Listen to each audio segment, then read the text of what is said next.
ପିଲାମାନେ ଆଜି ଆମେ ତୁମ ଚତୁର୍ଥ ଶ୍ରେଣୀ ସାହିତ୍ୟ ବହିର ରାଜାଙ୍କ ନୂତନ ପରିଚ୍ଛଦ ବିଷୟଟି ପଢ଼ିଥିଲେ ତାର ଅଭ୍ୟାସ ପ୍ରଶ୍ନ ଉତ୍ତର ଆଲୋଚନା କରିବା।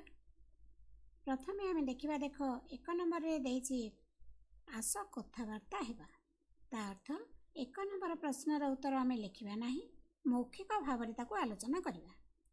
1 ନମ୍ବର କର ପ୍ରଶ୍ନ ଦେଇଛି, ଦେଖ ରାଜାଙ୍କର ପ୍ରଧାନ ସଉକ କ'ଣ ଥିଲା? ଆମେ ପଢ଼ିଛେ ବହିରୁ ଯେ ରାଜାଙ୍କର ପ୍ରଧାନ ସଉକ ଥିଲା ପ୍ରତିଦିନ ନୂତନ ପୋଷାକ ପରିଧାନ କରିବା।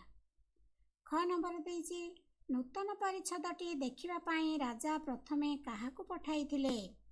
ଆମେ ପଢ଼ିଛେ ଗପଟିରେ ଯେ ନୂତନ ପରିଚ୍ଛଦଟି ଦେଖିବା ପାଇଁ ରାଜା ପ୍ରଥମେ ତାଙ୍କର ପ୍ରଧାନମନ୍ତ୍ରୀକୁ ପଠାଇଥିଲେ। ଏବେ ଗ ନମ୍ବର ପ୍ରଶ୍ନ ଦେଖ ପିଲା ଦେଇଛି, ପ୍ରଧାନମନ୍ତ୍ରୀ ନିଜର ଦୁର୍ବଳତା ଘୋଡ଼ାଇବାକୁ ଯାଇ 62 ଜଣଙ୍କୁ କ'ଣ କହିଥିଲେ? ପ୍ରଧାନମନ୍ତ୍ରୀ ନିଜର ଦୁର୍ବଳତା ଘୋଡ଼ାଇବାକୁ ଯାଇ 62 ଜଣଙ୍କୁ କହିଥିଲେ, ନିଶ୍ଚୟ ନିଶ୍ଚୟ ଏହା ଏକ ଚମତ୍କାର ପୋଷାକ, ରାଜାଙ୍କ ଦେହକୁ ଏହା ଖୁବ୍ ମାନିବ। ଘ ନମ୍ବର ପ୍ରଶ୍ନ ପିଲା ଦେଇଛି, ଦେଖ ପ୍ରଧାନ ବିଚାରପତି କାରିଗରଙ୍କ ନିକଟରୁ ଫେରି ଆସି ରାଜାଙ୍କୁ କ'ଣ ଜଣାଇଥିଲେ? ଆମେ କହିବା ପ୍ରଧାନ ବିଚାରପତି କାରିଗରଙ୍କ ନିକଟରୁ ଫେରି ଆସି ରାଜାଙ୍କୁ ଜଣାଇଥିଲେ ଯେ ମହାରାଜ, ଏହି କାରିଗର ଦୁହେଁ ଅସାଧାରଣ ଓ ଆଶ୍ଚର୍ଯ୍ୟଜନକ ପୋଷାକ ପ୍ରସ୍ତୁତ କରୁଛନ୍ତି। ଗ ନମ୍ବର ଦେଇଛି ପିଲେ ନୂତନ ପରିଚ୍ଛଦଟି ପିନ୍ଧାଇବାକୁ ଆସି ଭୃତ୍ୟଟି ରାଜାଙ୍କୁ କ'ଣ କହିଲା? ନା, ନୂତନ ପରିଚ୍ଛଦଟି ପିନ୍ଧାଇବାକୁ ଆସି ଭୃତ୍ୟଟି ରାଜାଙ୍କୁ କହିଲା, ମହାରାଜ, ମୁଁ ପଛକେ ବୋକା ଓ ଅଯୋଗ୍ୟ ବୋଲି ପ୍ରମାଣିତ ହୋଇପାରେ, କିନ୍ତୁ ଆପଣଙ୍କୁ ଖୁସି କରିବା ପାଇଁ କେବେ ହେଲେ ମିଥ୍ୟା କହିପାରିବି ନାହିଁ। ପ୍ରକୃତରେ ଏ ଥାଳିରେ କୌଣସି ବସ୍ତ୍ର ନାହିଁ। ମୋର ମନେ ହୁଏ ସେ ଦୁଇ ଜଣ କାରିଗର ଠକ ଏବଂ ମିଥ୍ୟାବାଦୀ ଆମକୁ ଠକି ବହୁତ ଅର୍ଥ ନେଇ ପଳାଇଛନ୍ତି। ଭୃତ୍ୟଟି ଏହି କଥା ରାଜାଙ୍କୁ କହିଥିଲେ। ଆଚ୍ଛା, ଏବେ ପିଲେ 1 ନମ୍ବର ପ୍ରଶ୍ନ ଉତ୍ତର ସରିଗଲା। ଏବେ 2 ନମ୍ବର ପ୍ରଶ୍ନ କ'ଣ ଦେଇଛି ଦେଖିବା। ଆସ ଉତ୍ତର ଲେଖିବା। ପିଲେ ଦେଖ 2 ନମ୍ବରରେ ଯେହେତୁ ଦେଇଛି ଉତ୍ତର ଲେଖିବା ପାଇଁ, ଆମେ ଏଇଠି ଯାହା ପ୍ରଶ୍ନ ଦେଇଛି ତାର ଉତ୍ତରକୁ ଆମେ ଲେଖିବା। ଆଚ୍ଛା ଦେଖ କ ନମ୍ବର ଦେଇଛି ନୂଆ ନୂଆ ପୋଷାକ ପାଇଁ ପାଗଳ ହୋଇ ରାଜା ଦିନେ କ'ଣ ଘୋଷଣା କଲେ? ସେଠି ପିଲେ ତମେ ଟିକେ ମନେ ପକାଅ ତ, ରାଜା କ'ଣ ଘୋଷଣା କରିଥିଲେ? ନା, ରାଜା ଘୋଷଣା କରିଥିଲେ ଯେ ଯେଉଁ କାରିଗର ତାଙ୍କ ପାଇଁ ସମ୍ପୂର୍ଣ୍ଣ ଏକ ନୂତନ ଧରଣର ପୋଷାକ ତିଆରି କରିପାରିବ ତାକୁ ସେ 1,000 ସ୍ୱର୍ଣ୍ଣ ମୁଦ୍ରା ପୁରସ୍କାର ଦେବେ। ତାହେଲେ ଏଇଠି ପିଲେ ତ ଧରିବ ନାହିଁ, ଆମେ ଛୋଟ ଛୋଟ କରି ଟିକେ ଲେଖିଦେବା।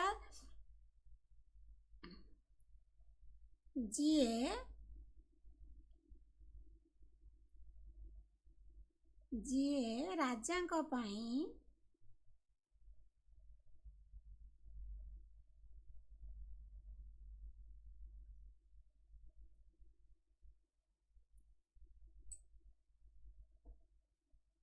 ସମ୍ପୂର୍ଣ୍ଣ ଏକ ନୂତନ ପୋଷାକ ତିଆରି କରିଦେବ,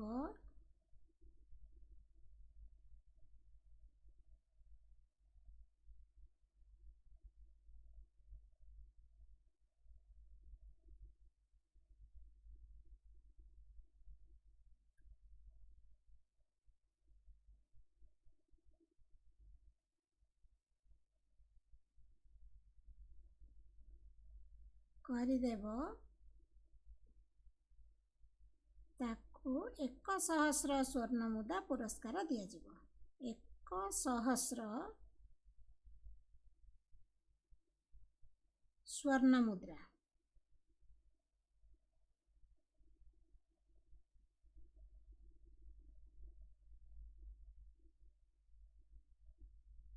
ପୁରସ୍କାର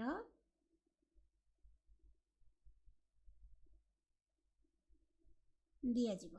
ପିଲେ ଏଇଟା ବହିରେ ତ ଧରୁନାହିଁ, ତୁମେ ତୁମ ଯେତେବେଳେ ସାହିତ୍ୟ ଖାତାରେ ଲେଖିବ ଏଇ ଉତ୍ତରଟିକୁ ତୁମେ ସାହିତ୍ୟ ଖାତାରେ ଏଇଭଳି ଲେଖିଦେବ। ଆଚ୍ଛା, ଖ ନମ୍ବର ଦେଲା ଅର୍ଥ ଲୋଭରେ ଶଠ ବ୍ୟକ୍ତି 2 ଜଣ ରାଜାଙ୍କୁ କ'ଣ କହିଲେ? ଅର୍ଥ ଲୋଭରେ ଶଠ 2 ଜଣ କହିଲେ, ଅର୍ଥ ଲୋଭରେ ଶଠ 2 ଜଣ ରାଜାଙ୍କୁ କହିଲେ ଯେ ଆମେ ଆପଣଙ୍କ ପାଇଁ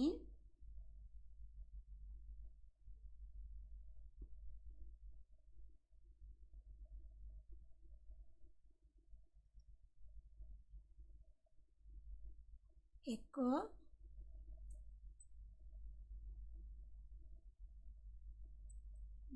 ନୂତନ ଧରଣର ପୋଷାକ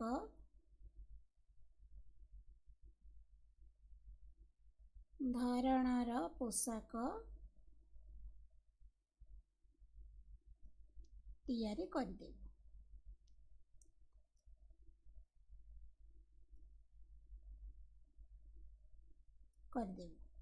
ଆଚ୍ଛା, ଗ ନମ୍ବର ଦେଇଛି ପ୍ରଧାନମନ୍ତ୍ରୀ ଚିନ୍ତାମଗ୍ନ ହୋଇପଡ଼ିଲେ କାହିଁକି? ପ୍ରଧାନମନ୍ତ୍ରୀ ଚିନ୍ତାମଗ୍ନ ହୋଇପଡ଼ିଲେ କାହିଁକି? ତନ୍ତରେ କୌଣସି ବସ୍ତ୍ର ନ ଦେଖି, ତନ୍ତରେ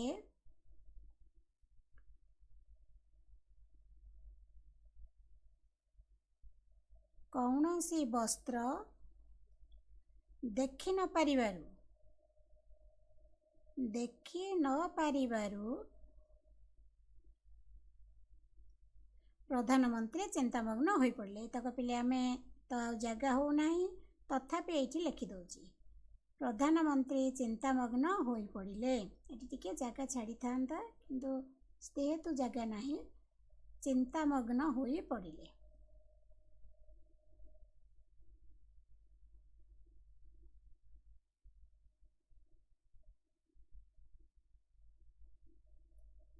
ଆଚ୍ଛା, ରାଜା କାହିଁକି ସାବାସ ସାବାସ କହିଲେ?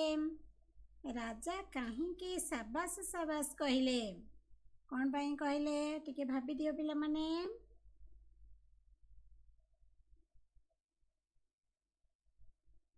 ମନେ ଅଛି?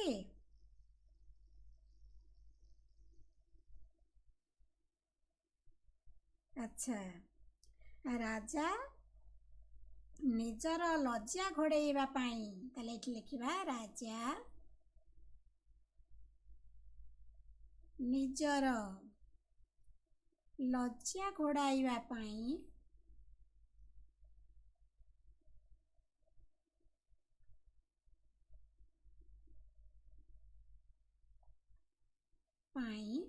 ସାବାସ ସାବାସ କହିଲେ।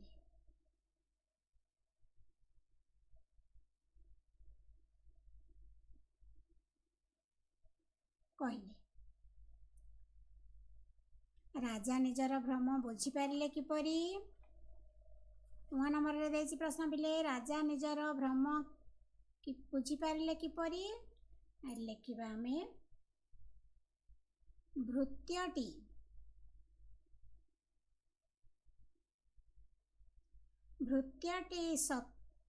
ସତ୍ୟ କହିବାରୁ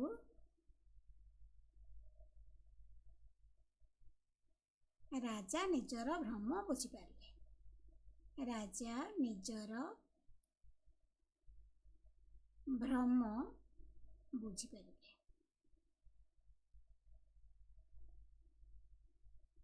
ଯେହେତୁ ଜାଗା ନାହିଁ, ତେଣୁ ଗେଞ୍ଜି ହେଇ ରହିଗଲା।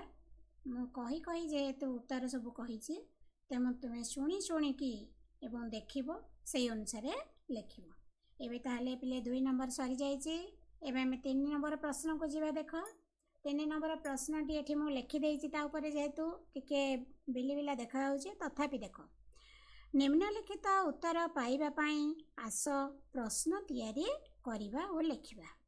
ଆମେ ତୃତୀୟ ଶ୍ରେଣୀରେ ମଧ୍ୟ ପ୍ରଶ୍ନ ତିଆରି କରିଛେ, ତେଣୁ ଏଠି ପ୍ରଶ୍ନ ତିଆରି କରିବାରେ କିଛି ଅସୁବିଧା ହେବ ନାହିଁ ବୋଲି ମୁଁ ଆଶା କରୁଛି।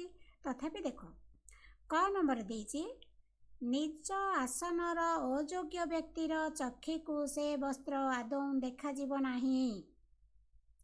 ଏହି ଉତ୍ତରଟି ପାଇବା ପାଇଁ ଆମେ କ'ଣ ପ୍ରଶ୍ନ କରିପାରିବା? ନା ଲେଖିବା ଯେ ସେ ବସ୍ତ୍ର କେଉଁ ଲୋକକୁ ଆଦୌ ଦେଖାଯିବ ନାହିଁ। ଆମେ ଲେଖିବା କେଉଁ ଲୋକକୁ ସେ ବସ୍ତ୍ର ଆଦୌ ଦେଖାଯିବ ନାହିଁ। କେଉଁ ଲୋକକୁ ସେ ବସ୍ତ୍ର ଆଦୌ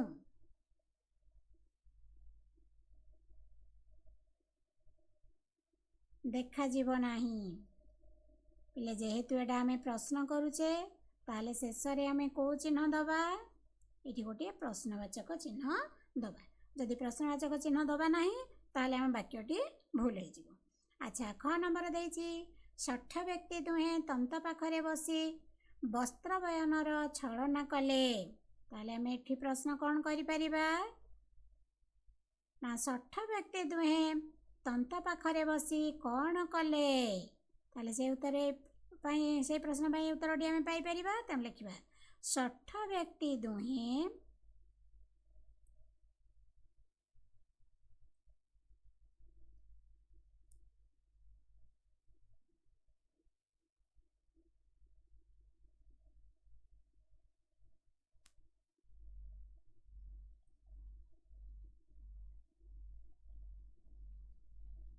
ପ୍ରଶ୍ନବାଚକ ଚିହ୍ନ ଦେବା।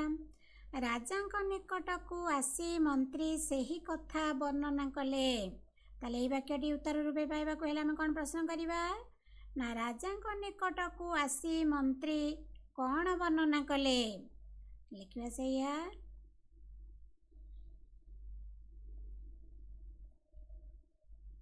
ରାଜାଙ୍କ ନିକଟକୁ ଆସି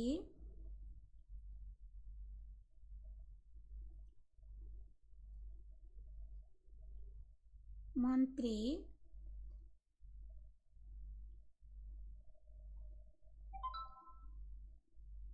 କ'ଣ ବର୍ଣ୍ଣନା କଲେ? ହେଲେ ସେଇ ପ୍ରଶ୍ନବାଚକ ଚିହ୍ନ ମଧ୍ୟ ଆମେ ଦେଇଦେବା। ଠିକ୍ ଅଛି। ଏବେ ଘ ନମ୍ବର ଦେଇଛି ଲୋକମାନେ କହିଲେ ଅତି ମନୋରମ ବସ୍ତ୍ର ହୋଇଛି। ତାହେଲେ ଏଠି ଆମେ କ'ଣ କହିପାରିବା? ଲୋକମାନେ କ'ଣ କହିଲେ? ଲେଖିପାରିବା ଆମେ ପ୍ରଶ୍ନ। ଲୋକମାନେ ଗୋଟିଏ ବାକ୍ୟ ପାଇଁ ଆମେ 2-3ଟି ପ୍ରଶ୍ନ ମଧ୍ୟ କରିପାରିବା, କିନ୍ତୁ ଯେହେତୁ ଜାଗା ଆମର ଗୋଟିଏ ଗୋଟିଏ ଦେଇଛି ଆମେ ଗୋଟିଏ ଗୋଟିଏ ହିଁ ଲେଖିଦେବା। ଲୋକମାନେ କ'ଣ କହିଲେ?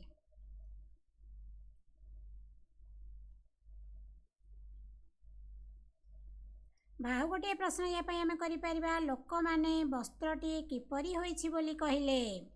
ହେଲା, ଠିକ୍ ଅଛି। ଏବେ ତାହେଲେ ପିଲେ ଉଁ ନମ୍ବରକୁ ଦେଖ ରାଜା ରାଜକାର୍ଯ୍ୟରେ ଅଧିକ ମନୋନିବେଶ କଲେ। ତାହେଲେ ଆମେ ପ୍ରଶ୍ନ ଲେଖିପାରିବା ରାଜା କେଉଁଥିରେ ଅଧିକ ମନୋନିବେଶ କଲେ? କେଉଁଥିରେ ଅଧିକ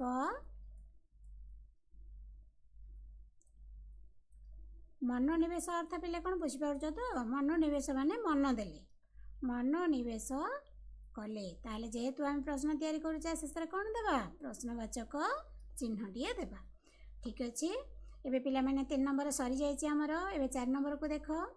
ଆସ ନିମ୍ନଲିଖିତ ଶବ୍ଦଗୁଡ଼ିକୁ ବ୍ୟବହାର କରି ବାକ୍ୟ ଗଢ଼ିବା। ସଉକ ବିଷୟଟିରେ ଆମେ ସଉକ ଶବ୍ଦଟି ପଢ଼ିଛେ। ସଉକ ମାନେ ଖୁସି ବା ଖୁସିର ଅର୍ଥକୁ ବୁଝେଇବ। ତାହେଲେ ଏଠି ଆମେ ସଉକ ଶବ୍ଦ ଲଗେଇକି ଆମେ ବାକ୍ୟଟିଏ ଲେଖିପାରିବା।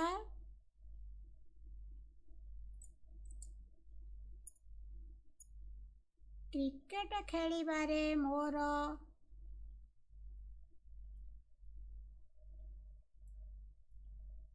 କ୍ରିକେଟ ଖେଳରେ ମୋର ସଉକ ଅଛି। ଏଇଟା ପିଲେ ବାକ୍ୟ ହେଇପାରିବ। ଦେଖ ସଉକ ଶବ୍ଦଟି ଏଠି ଲାଗିଛି। ଆଚ୍ଛା, ବୁଦ୍ଧିହୀନ। ତାହେଲେ ବୁଦ୍ଧିହୀନ ଶବ୍ଦ ବି ବୁଦ୍ଧିହୀନ କାହାକୁ କହିବା ଆମେ? ଯାହାର ବୁଦ୍ଧି ନାହିଁ। ତାହେଲେ ବୁଦ୍ଧିହୀନ ଶବ୍ଦ ଲଗେଇକି ବାକ୍ୟ ଆମେ କରିପାରିବା। ବୁଦ୍ଧିହୀନ ବୁଦ୍ଧିହୀନ ଲୋକମାନେ ଠକାମିରେ ପଡ଼ିଯାଆନ୍ତି। ବୁଦ୍ଧିହୀନ ଲୋକମାନେ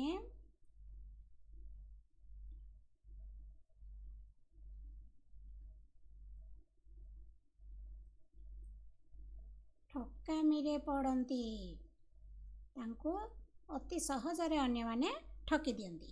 ଚିନ୍ତାମଗ୍ନ ଚିନ୍ତାମଗ୍ନ କହିଲେ ଚିତାରେ ବୁଡ଼ି ରହିବା ନା କି? ଆଚ୍ଛା, ଚିନ୍ତାମଗ୍ନ ଲଗାଇ ବାକ୍ୟଟି ଆମେ କରିପାରିବା। ପରୀକ୍ଷା ପାଇଁ ହରି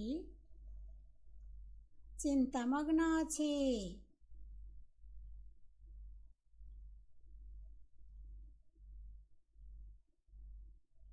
ପିଲାଟି ଗାରେ ହେଇଗଲା ଚିନ୍ତାମଗ୍ନ ଅଛି। ଆଚ୍ଛା, ଚମତ୍କାର। ଚମତ୍କାର ବାକ୍ୟ, ଚମତ୍କାର ଶବ୍ଦଟିକୁ ଲଗେଇକି ବାକ୍ୟଟିଏ ପିଲେ ଆମେ କହିପାରିବା। କ'ଣ କହିବା?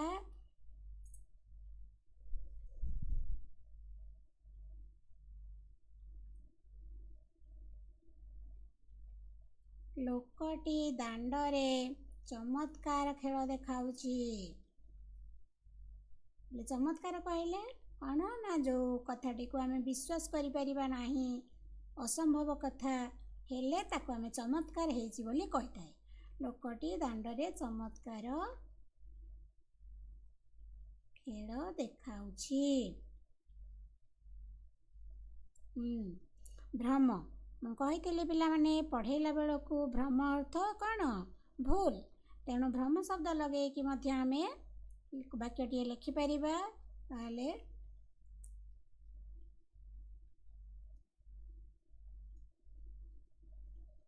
ଶିଶିର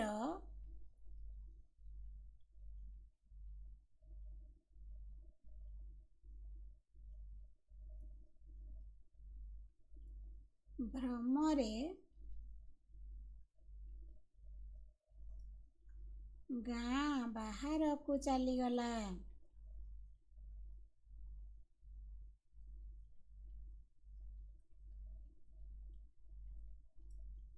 ପିଲେ 4 ନମ୍ବର ଆମେ ତ ଅତି ସୁନ୍ଦର ଭାବରେ ବାକ୍ୟ ଗୁଡ଼ିକୁ ଲେଖିଦେଲେ। ଏବେ ଦେଖିବା 5 ନମ୍ବରରେ କ'ଣ ଦେଇଛି।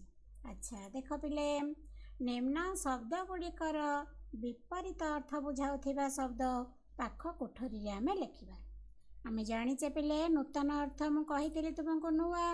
ଯେହେତୁ ନୂତନ, ତାର ବିପରୀତ ଶବ୍ଦ କ'ଣ ହେବ? ହେବ ପୁରାତନ। ନୂତନ, ପୁରାତନ। ଆଚ୍ଛା, ଅଯୋଗ୍ୟ, ତା ବିପରୀତ ହେଇଯିବ ପିଲେ ଯୋଗ୍ୟ। ଯୋଗ୍ୟ, ଅଯୋଗ୍ୟ, ଯୋଗ୍ୟ।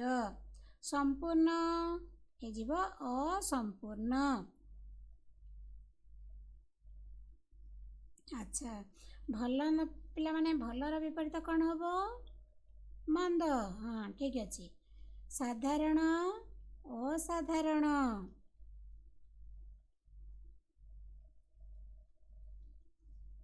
ପୁରସ୍କାରର କ'ଣ ପିଲେ? ତିରସ୍କାର। ପୁରସ୍କାର, ତିରସ୍କାର।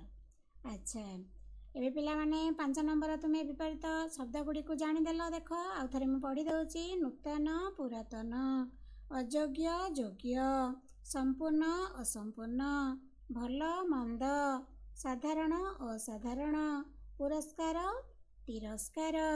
ଏବେ ପିଲେ 6 ନମ୍ବରକୁ ଯିବା। ଦେଖିଲ କ'ଣ 6 ନମ୍ବର ନିର୍ଦ୍ଦେଶ ଦେଇଛି? ପିଲାମାନଙ୍କର ଅଙ୍କ କଷା ଚାଲିଥାଏ।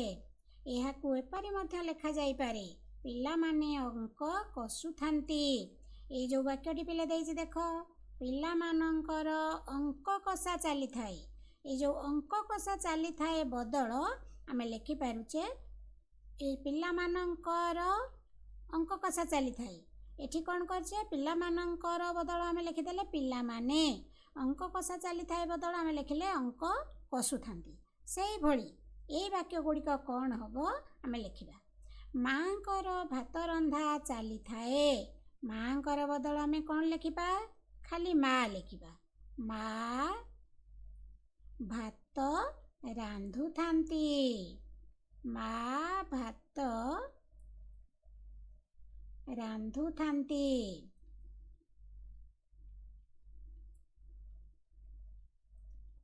ଆଚ୍ଛା ପିଲା ଦେଖ, ଏଇଟା ପିଲାମାନଙ୍କର ହସ୍ତାକ୍ଷର ଲେଖା ଚାଲିଥାଏ। ପିଲାମାନଙ୍କର ବଦଳ ଆମେ ଲେଖିପାରିବା ପିଲାମାନେ। ପିଲାମାନେ ହସ୍ତାକ୍ଷର ଲେଖୁଥାନ୍ତି। ଲେଖା ଚାଲିଥାଏ ବଦଳ ଆମେ ଲେଖିବା କ'ଣ ଲେଖୁଥାନ୍ତି। ଆଚ୍ଛା, ଭାଇଙ୍କର ପାଠପଢ଼ା ଚାଲିଥାଏ। କ'ଣ ହେଇପାରିବ ତୁମେ କହିଲ? ଭାଇ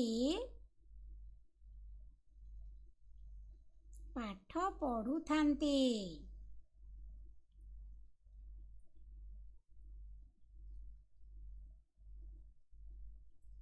ଆଚ୍ଛା, ଶ୍ରମିକମାନଙ୍କର ମାଟି ଖୋଳିବା ଚାଲିଥାଏ। କ'ଣ ହବ? ଶ୍ରମିକମାନେ ମାଟି ଖୋଳୁଥାନ୍ତି। ଶ୍ରମିକମାନେ ମାଟି ଖୋଳୁଥାନ୍ତି।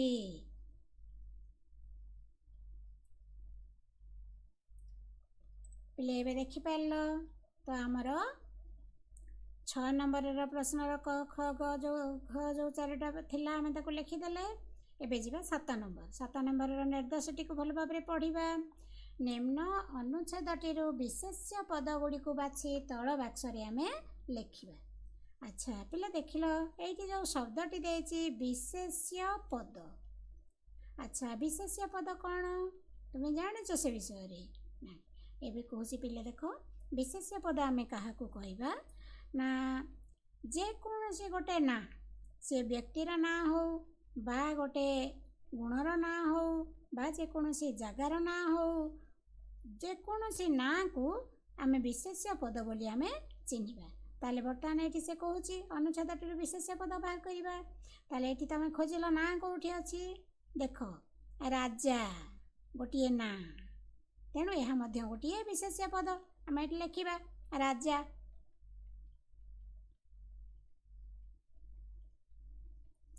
ଆଉ କ'ଣ ଅଛି? ଏଠି ଦେଖ ପିଲେ, ପରିଚ୍ଛଦ ବି ଗୋଟିଏ ନାଁ, ଏଟା ମଧ୍ୟ ଏକ ବିଶେଷ୍ୟ ପଦରେ ଯିବ। ପରିଚ୍ଛଦ।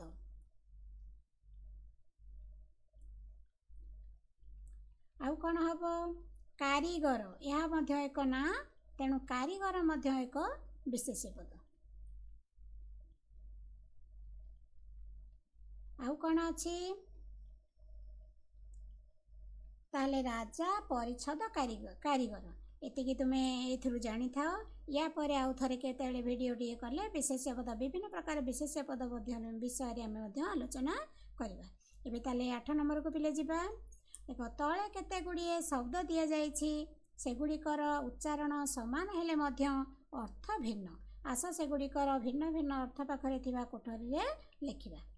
ତାହେଲେ ବଳି, ଦେଖ ଏ ଲେଖା ହେଇଛି ବଳି, ଇଏ ମଧ୍ୟ ବଳି, କିନ୍ତୁ ଏଥିରେ ବଳିରେ ହ୍ରସ୍ୱ ଇକାର ଦିଆହେଇଛି, ଏଥିରେ ବଳିରେ ଦୀର୍ଘ ଇକାର ଦିଆଯାଇଛି। ତାହେଲେ ଏଇ ବଳିର ଅର୍ଥ ପିଲେ କ'ଣ ଆମେ କହିବା ନା ଏ ବଳିର ଅର୍ଥ ହେଉଛି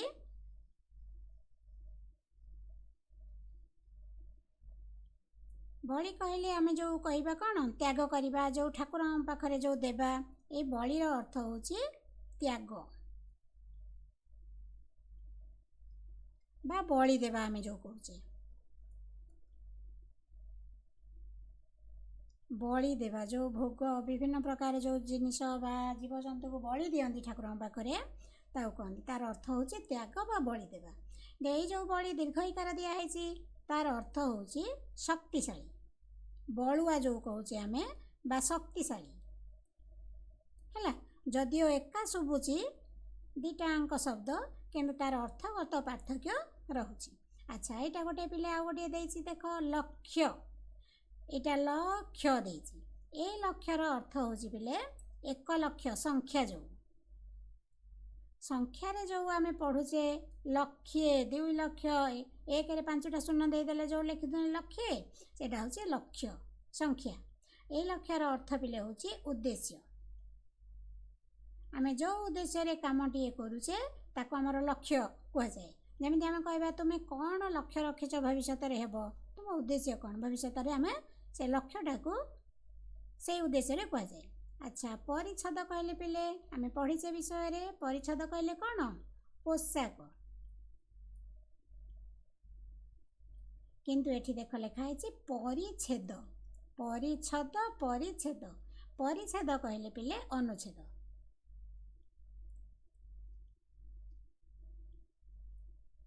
ବହିରେ ଯେଉଁ ଗୋଟେ ଗୋଟେ ପାରାଗ୍ରାଫ ଆମେ ପଢ଼ୁଛେ, ଅନୁଚ୍ଛେଦ ପଢ଼ୁଛେ, ସେ ପରିଚ୍ଛେଦ ତାକୁ କହନ୍ତି, ତାର ଅର୍ଥ ହେଉଛି ଅନୁଚ୍ଛେଦ। ତାହେଲେ ଆମେ ଜାଣିଦେଲେ ପିଲେ ବଳି ଯଦି ହର୍ଷଇକାର ଅଛି ତ ଅର୍ଥ ହେଉଛି ତ୍ୟାଗ ବା ବଳି ଦେବା। ଆଉ ଦ୍ୱିତୀୟ ଦୀର୍ଘଇକାର ଯଦି ଳରେ ରହିଲା ତାହେଲେ ତାର ଅର୍ଥ ହେଉଛି ଶକ୍ତିଶାଳୀ ବା ବଳବାନ ଆମେ ଯାହାକୁ କହୁଛେ। ସେମିତି ଲକ୍ଷ୍ୟ ଖାଲି କ୍ଷ ହେଲେ ହେଲା ସଂଖ୍ୟା। ଆଉ ଯଦି ୟ ଫଳା ଦିଆହେଲା ତାର ଉଦ୍ଦେଶ୍ୟ ଲକ୍ଷ୍ୟର ଅର୍ଥ ହେଉଛି ଉଦ୍ଦେଶ୍ୟ। ସେମିତି ପରିଚ୍ଛଦ ଅର୍ଥ ପୋଷାକ, ପରିଚ୍ଛେଦ କହିଲେ ଅନୁଚ୍ଛେଦ। ପିଲାମାନେ ବୁଝିପାରିଲ? ଏବେ ତାହେଲେ 9 ନମ୍ବରକୁ ଯିବା। ଦେଖ, ଯେପରି ଆନନ୍ଦରୁ ଆନନ୍ଦିତ ହେଇଛି, ଆନନ୍ଦ ଆନନ୍ଦିତ, ସେମିତି ଉତ୍ସାହରୁ କ'ଣ ହେବ ତୁମେ କହିପାରିବ? ଉତ୍ସାହଟା ହେଇଯିବ ଉତ୍ସାହିତ। ପାଳନ ହେଇଯିବ ପାଳିତ। ଉପସ୍ଥାନ ଉପସ୍ଥିତ।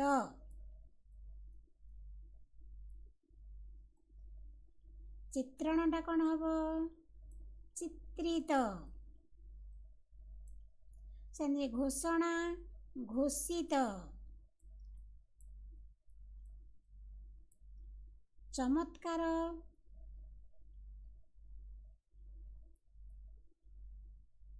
ଟିକେ ଗାରେ ହେଇଗଲା ବେଲେ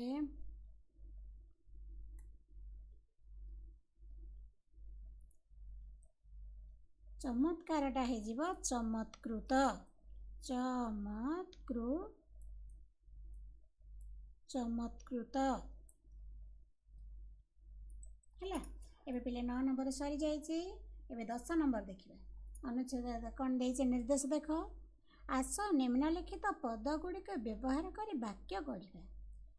ଯେମିତି ସେମିତି, ତୁମେ ଯେମିତି କରିବ ସେମିତି ଫଳ ପାଇବ। ସେମିତି ଏଠି ଦେଇଛି ଯେତିକି ସେତିକି। ତାହେଲେ ମୁଁ ଯେତିକି କହିବି ତୁମେ ସେତିକି କରିବ। ଏଇଟା ଗୋଟିଏ ବାକ୍ୟ ହୋଇପାରିବ। ମୁଁ ଯେତିକି କହିବି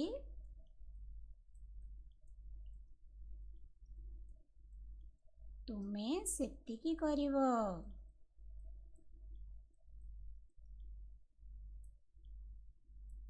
ପିଲା ଦେଖ, ଏଠି ଏଇ ଯେତିକି ସେତିକି ଶବ୍ଦ ଦୁଇଟାଙ୍କ ରହିଲା ନା ନାହିଁ? ଏଇଟା ଯେତିକି ସେତିକି।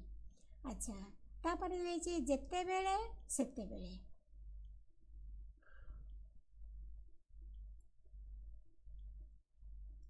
ତୁମେ ଯେତେବେଳେ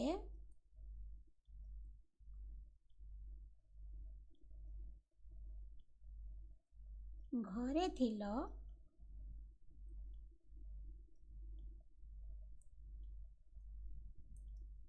ମାମୁଁ ଆସିଥିଲେ। ଘରେ ଥିଲ ସେତେବେଳେ ମାମୁଁ ଆସିଥିଲେ। ଏଠି ପିଲେ ସେତେବେଳେଟା ମୁଁ ଛାଡ଼ିଦେଲି, ଏଇଠି ସେତେବେଳେଟା ଲେଖିବ। ସେତେବେଳେ ଏଇଠି ତୁମେ ଯେତେବେଳେ ଘରେ ଥିଲ ସେତେବେଳେ ମାମୁଁ ଆସିଥିଲେ।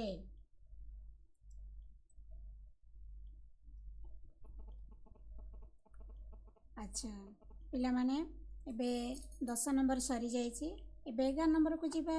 ଦେଖିଲ ପିଲା ନିର୍ଦ୍ଦେଶ 11 ନମ୍ବରରେ କ'ଣ ଦେଇଛି ନା, ଯେ ପୁଅ ଶବ୍ଦ ପାଇଁ ଯେପରି ଝିଅ ଶବ୍ଦ, ତଳେ ଦିଆଯାଇଥିବା ଶବ୍ଦ ପାଇଁ ସେପରି କ'ଣ ହେବ ଭାବି କହିବା ଓ ଲେଖିବା। ତାହେଲେ ପୁଅ ଝିଅ, ତାମାନେ ଏଇଟା ହେଉଛି ବିପରୀତ ଲିଙ୍ଗ, ବିପରୀତ ଲିଙ୍ଗ ପରିବର୍ତ୍ତନ କରିବା। ଆଚ୍ଛା, ରାଜା ପାଇଁ ଆମେ କ'ଣ ଲେଖିପାରିବା? ରାଣୀ। ଛାତ୍ର ଛାତ୍ରୀ। ବୁଢ଼ା ବୁଢ଼ୀ। ବାପା ମା। ଶିକ୍ଷକ ଶିକ୍ଷୟିତ୍ରୀ।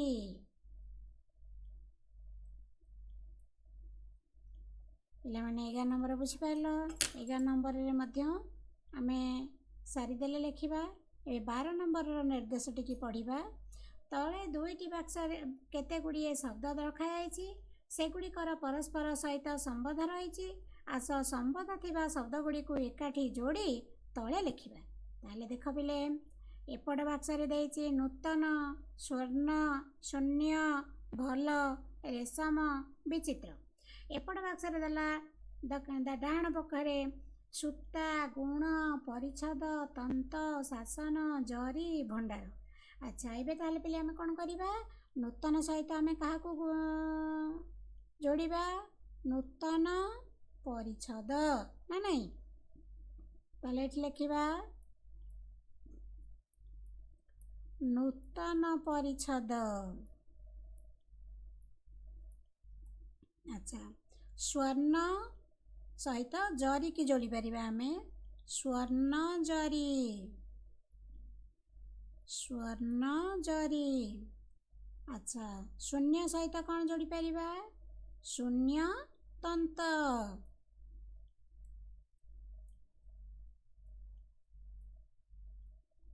ଆଚ୍ଛା, ଦେଖିଲା ପିଲେ ରେଶମ ସହିତ କେଉଁଟାକୁ ଯୋଡ଼ିଲେ ଠିକ୍ ହେବ? ରେଶମ ସୂତା।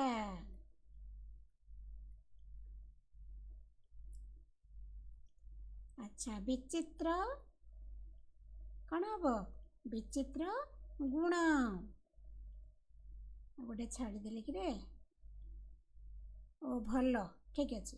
ଏଇଠି ପିଲେ ଗୋଟେ ଛାଡ଼ି ଦେଇଛି, ଏଠି ଲେଖ ଭଲ କ'ଣ? ଶାସନ।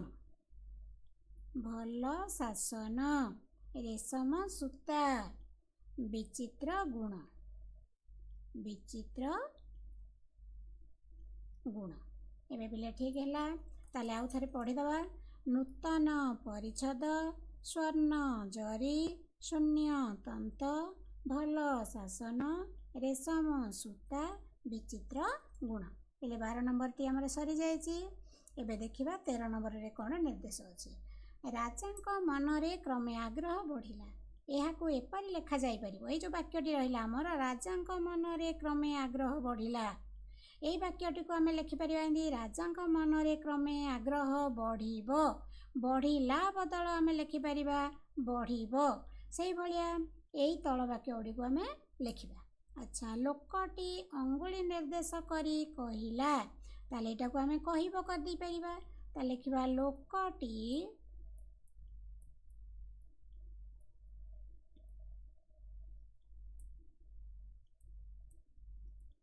ଅଙ୍ଗୁଳି ନିର୍ଦ୍ଦେଶ କରି କହିବ।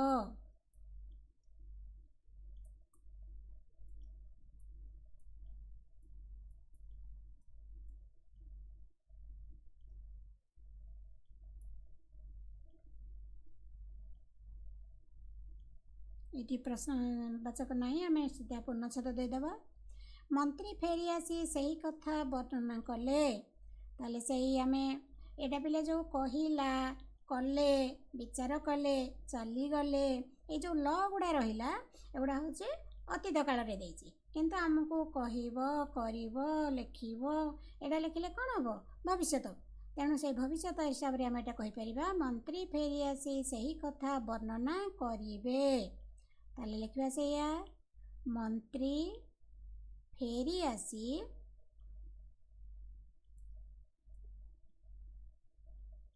ସେହି କଥା ବର୍ଣ୍ଣନା କରିବେ।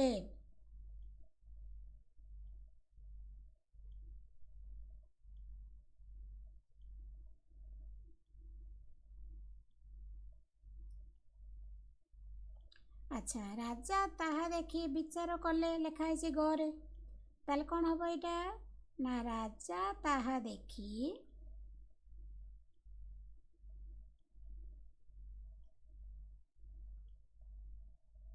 ବିଚାର କରିବେ।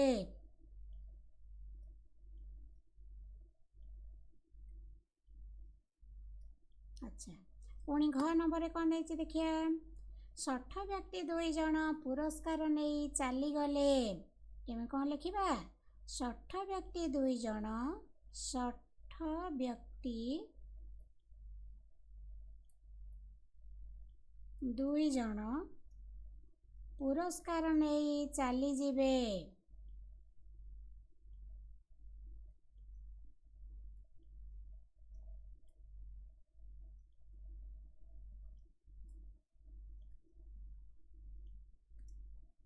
ଏବେ 13 ନମ୍ବର ପ୍ରଶ୍ନର ଉତ୍ତର ମଧ୍ୟ ସରିଗଲା। ତାହେଲେ ଏବେ ଅଭ୍ୟାସ କାର୍ଯ୍ୟ ଯାହା ବି ଥିଲା ସବୁର ପ୍ରଶ୍ନ ଗୁଡ଼ିକୁ ଆମେ ସୁନ୍ଦର ଭାବରେ କରିଦେଲେ। ଏବେ ତୁମ ପାଇଁ ଗୋଟିଏ କାମ ପିଲେ ରହିଛି, ଅତି ସୁନ୍ଦର ଦେଇଛି। ତୁମେ ଏହି ଲେଖକଙ୍କର ଅନ୍ୟ ଲେଖା ସଂଗ୍ରହ କରି ପଢ଼ିବ ଏବଂ ସେଇ ସୁନ୍ଦର ଚିତ୍ରଟିଏ ମଧ୍ୟ ତୁମର ଦେଇଛି। କିନ୍ତୁ ସେ ଲେଖକ କିଏ? କାଳିନ୍ଦୀ ଚରଣ ପାଣିଗ୍ରାହୀ। ତାଙ୍କର ଅନ୍ୟ ଯେଉଁ ଲେଖା ସବୁ ରହିଛି, ଗପ ହେଲା, ଗୀତ ହେଲା, କବିତା ହେଲା, ଉପନ୍ୟାସ ହେଲା, ତାକୁ ତୁମେ ପଢ଼ିବ। ପଢ଼ିଲେ କେତେ ସୁନ୍ଦର ଲାଗୁଛି ତୁମେ ତାକୁ ମଧ୍ୟ ଅନୁଭବ କରିପାରିବ। ଏବେ ତାହେଲେ ପିଲେ ଆଜି ତାହେଲେ ଏତିକି। ପୁଣି ପରବର୍ତ୍ତୀରେ ଆମେ ଆଉ ଗୋଟିଏ ବିଷୟକୁ ଆଲୋଚନା କରିବା।